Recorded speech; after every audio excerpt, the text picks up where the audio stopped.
સૌથી વધારે કફોડી જો કોઈની હાલત થઈ હોય તો ભારતીય જનતા પાર્ટીના નેતાઓની છે। કારણ કે એમની હાલત અત્યારે એવી થઈ ગઈ છે કે એક તરફ કૂવો છે અને બીજી તરફ ખાઈ છે। નમસ્કાર દર્શક મિત્રો, પરસોત્તમ રૂપાલાએ રાજકોટમાં ક્ષત્રિય સમાજની વિરુદ્ધમાં જે નિવેદન આપ્યું એમાં સૌથી વધારે કફોડી જો કોઈની હાલત થઈ હોય તો ભારતીય જનતા પાર્ટીના નેતાઓની છે। કારણ કે એમની હાલત અત્યારે એવી થઈ ગઈ છે કે એક તરફ કૂવો છે અને બીજી તરફ ખાઈ છે। ભાજપની વિરુદ્ધમાં બી નહીં બોલાય અને સમાજની સાથે બી નહીં રહેવાય એવી હાલત અત્યારે આ નેતાઓની થઈ ગઈ છે। તો એના વિશે હું તમારી સાથે વાત કરીશ। મારું નામ રાજેશ શાહ છે અને તમે જોઈ રહ્યા છો ખબરછે.com। દર્શક મિત્રો, ભારતીય જનતા પાર્ટીએ આ વખતે પરસોત્તમ રૂપાલાને રાજકોટ બેઠક ઉપરથી ટિકિટ આપી અને એ પછી 23મી માર્ચે પરસોત્તમ રૂપાલાએ એક દલિત સમાજની સભાની અંદર એવું કીધું કે અંગ્રેજોની સામે રાજા મહારાજાઓ નમી ગયા હતા અને રોટી બેટીના વ્યવહાર કર્યા હતા અને સાથે સાથે એમણે દલિત સમાજના વખાણ કર્યા કે દલિત સમાજ તો અંગ્રેજોની સામે લડેલો। આ સરખામણી કરી એને કારણે ક્ષત્રિય સમાજની અંદર એટલો મોટો ભડકો થયેલો છે। આજે 18 દિવસ થયા છતાં પણ આ સમસ્યાનો આજે પણ ઉકેલ નથી આવ્યો અને હજુ પણ ક્ષત્રિય સમાજની લડત ચાલી રહી છે। આમાં સૌથી વધારે કફોડી હાલત થઈ ગઈ છે ભાજપના ક્ષત્રિય સમાજના નેતાઓની।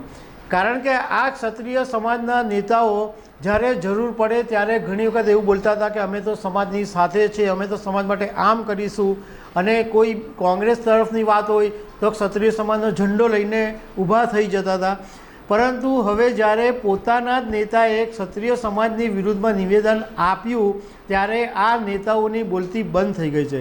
બધાના મોઢા સિવાઈ ગયા છે। અમે તો અમુક જણાને ફોન બી કરેલા કે તમારે આ બાબતે શું કહેવું છે, તો એમણે એમ જ એક જ વાક્યને અંદર એમ કીધું, નો કોમેન્ટ, અમારે આ વિષયની અંદર કોઈ વાત નથી કરવી। એટલો મતલબ એમ છે કે આ બધાના નેતાઓના મોઢા સિવાઈ ગયા છે અને એમના બોલવાની તાકાત જ નથી। કારણ કે જો બોલવા જાય તો ભાજપને માં લોચો પડે, ભાજપનો સામનો કરવો પડે અને સમાજની સાથે પણ નહીં જવાય। એટલે આ બધાની હાલત બહુ જ ખરાબ થઈ ગઈ છે। હવે એમાંથી કેટલાક નેતાઓના હું તમને નામ કહું કે આ બધા દિગ્ગજ નેતાઓ છે। બળવંતસિંહ રાજપૂત અત્યારે રાજ્યના ઉદ્યોગ મંત્રી છે। પ્રદીપસિંહ જાડેજા જેઓ પૂર્વ ગૃહ રાજ્યમંત્રી રહી ચૂક્યા છે। ભૂપેન્દ્રસિંહ ચુડાસમા પૂર્વ શિક્ષણ મંત્રી રહી ચૂક્યા છે। આ બધા જે નેતાઓના હું નામ બોલી રહ્યો છું એ ભાજપના દિગ્ગજ નેતાઓ તો છે જ, પરંતુ સાથે સાથે ક્ષત્રિય સમાજમાં પણ એક મોટું માથું ગણાય છે। એ સિવાય આઈ.કે. જાડેજા પૂર્વ મંત્રી રહી ચૂક્યા છે। જયદ્રથસિંહ પરમાર પૂર્વ મંત્રી રહી ચૂક્યા છે। પ્રદીપસિંહ વાઘેલા હમણાં ભાજપના સંગઠનમાં મહામંત્રી હતા, પરંતુ હમણાં જ્યારે વિવાદ થયો ત્યારે એમનું રાજીનામું એમણે આપી દીધેલું। એ પછી જામનગરમાં હકુભા જાડેજા, હમણાં તાજેતરમાં કોંગ્રેસમાંથી ભાજપમાં આવેલા સીજે ચાવડા, રાજ્યસભાના સભ્ય કેસરી દેવસિંહ, જયરાજસિંહ પરમાર ભાજપના પ્રવક્તા, એ સિવાય પ્રદ્યુમનસિંહ જાડેજા, વિરેન્દ્રસિંહ જાડેજા, જયરાજસિંહ જાડેજા, રવિન્દ્ર જાડેજાના પત્ની રીવાબા જાડેજા, કિરીટસિંહ રાણા, ધર્મેન્દ્રસિંહ વાઘેલા, આ બધા ભાજપના દિગ્ગજ નેતાઓ છે અને ક્ષત્રિય સમાજની અંદર પણ મોટું માથું ગણાય છે।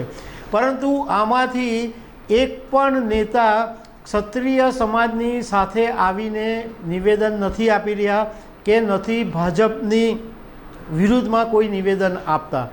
કારણ કે અત્યારે એ લોકોની હાલત એવી થઈ ગઈ છે કે એક તરફ કૂવો છે અને બીજી તરફ ખાઈ છે। તો દર્શક મિત્રો, આવી અનેક વાતો સાથે અમે તમને મળતા રહીશું। Thank you very much.